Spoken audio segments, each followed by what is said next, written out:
The BMW 3 Series has defined the sports sedan segment for so long, it almost seems like a foregone conclusion. Can the F30 hang on to the sports sedan crown?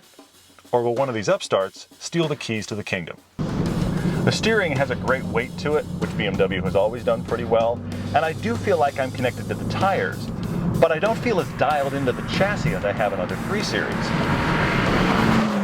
Again, not that I don't like it. It's just that Cadillac and Lexus have brought the noise.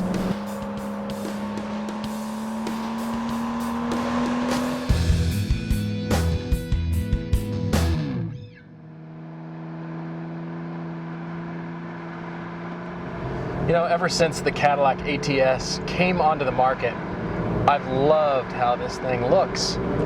I've really been hoping that it drives as good as it looks. And while the CTS was a surprisingly good BMW competitor, this ATS is directly targeted at the 3 Series. In every dimension, it's within an inch of the Beamer.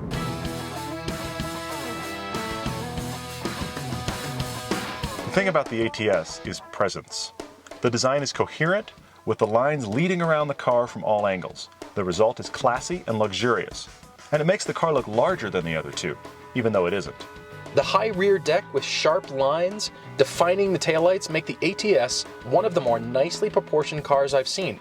Nothing droopy or sagging on this car, but just detailed enough to make it more sophisticated than American cars usually appear.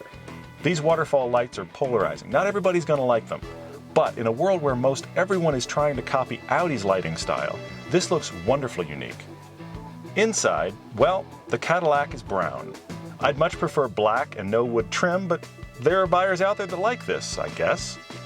The ATS quite possibly has the most reflective, shiny interior I've ever seen, which makes it impossible to keep smudges away. All the materials feel like higher quality than I expected. The interior door handles are quite simply beautiful sculpture. The Q system is much maligned at this point, and sadly it deserves it. The touchscreen overload with no real buttons that offer tactile information. It's just hard to use while driving. And at one point I just wanted to stop touching the thing because I couldn't make it respond. The seats are harder than I expected, and I still think GM's crash test dummies are entirely too fat. The back seat on the ATS is just tight. The worst legroom and headroom of all 3 of these.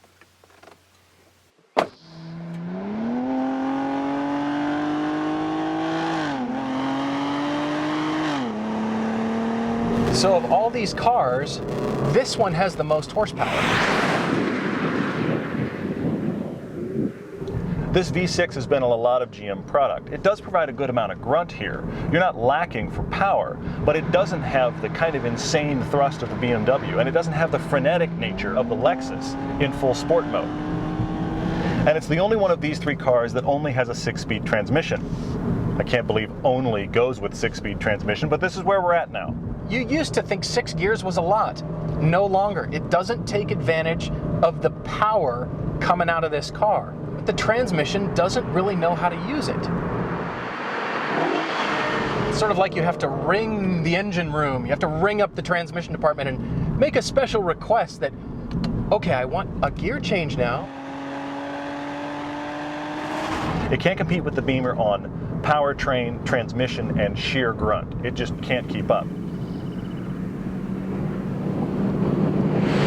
I have to think that most people that are going to buy this car are probably going to buy it to go cruising on the freeway and commute back and forth to work. And if you're doing that, you're never going to realize how really precise and agile the ATS is.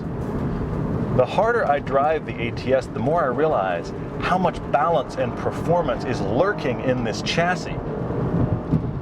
It's that magnetic ride control. GM's engineers have done a brilliant thing.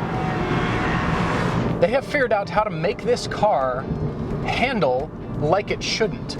And it comes alive when you're in sport mode and traction control is off. You're going to surprise everybody who rides with you. Of these 3 cars, this Cadillac has so little body roll it actually feels like it's in a different class of vehicles. The way it handles compressions over bumps, the way it stays planted mid-corner, the fact that it rotates right here in the dead center of the vehicle, right beside your hip. These are all things that keep the car from surprising you. You know exactly what it's going to do, and you can make it do what you need.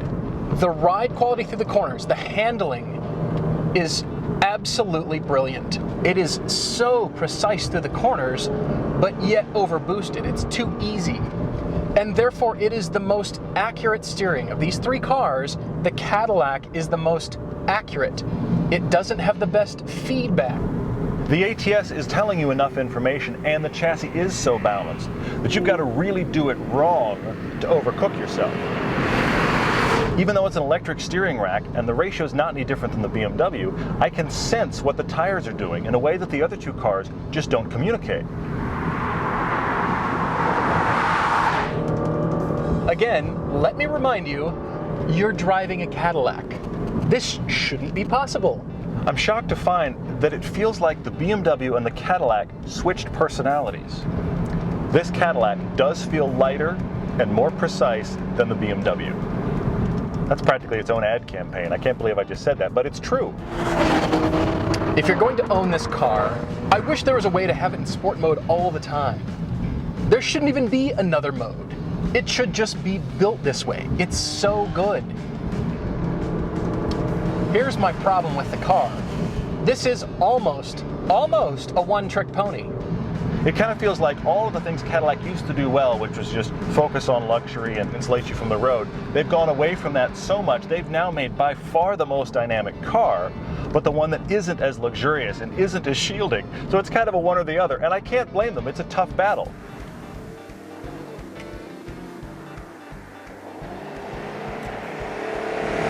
I love that Cadillac has really differentiated themselves and become a genuine competitor. In this case, I feel like it beats the BMW. Now the seats aren't great, the materials aren't fantastic, but the driving really is.